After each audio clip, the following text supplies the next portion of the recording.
you travel along Route 22 across the toll bridge between Easton and Phillipsburg, if you've ever looked just north of the bridge, you might have noticed a small, nondescript little island closer to the Pennsylvania side. It's known as Getter's Island, but it wasn't always called that. There's a morbid story that dates back to 1833 of murder and execution. This is the story of Getter's Island and the man who was hanged twice.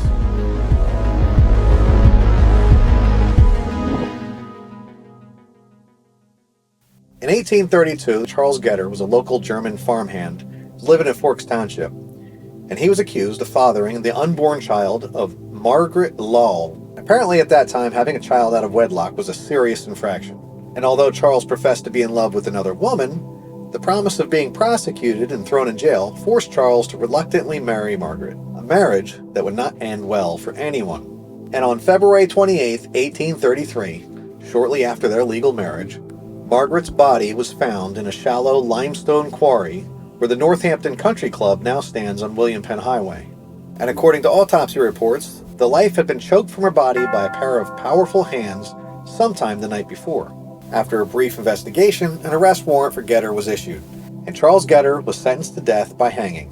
Now at that time, public executions were held at the Easton Center Square, but it's assumed that due to the high profile of the case, and to accommodate the large anticipated crowds of onlookers, Getter's Island, known as Abel's Island at the time, was chosen to erect the gallows to allow the large crowds to line the shoreline to get a good vantage point.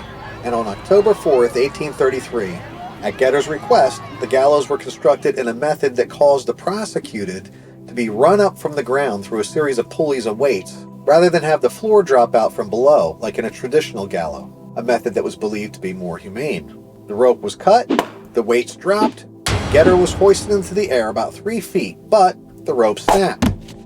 Getter was quoted as saying, "Well, that was good for nothing." Another rope was quickly brought in, and once again, Getter lifted off the ground, but this time, the gallows successfully served their purpose, as Getter was sent to his eternity. The Northampton County Historical and Genealogical Society at the Sigal Museum in Easton has in its inventory a segment of that original rope preserved and on display. This hanging would be recorded as the last public execution to take place in the state of Pennsylvania. From that point on in 1833, this little island just north of the toll bridge has been known as Getter's Island. And even today, the island is said to be one of the most haunted places in the Lehigh Valley. Since that time, Getter's Island has served as a location for a sawmill.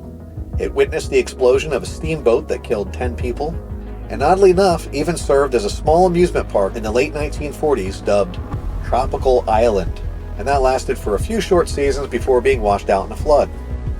And if you're interested in acquiring this little historic plot of haunted land, it's currently listed for sale for just $175,000. And that, my friends, is the story of Getter's Island and the man who was hanged twice.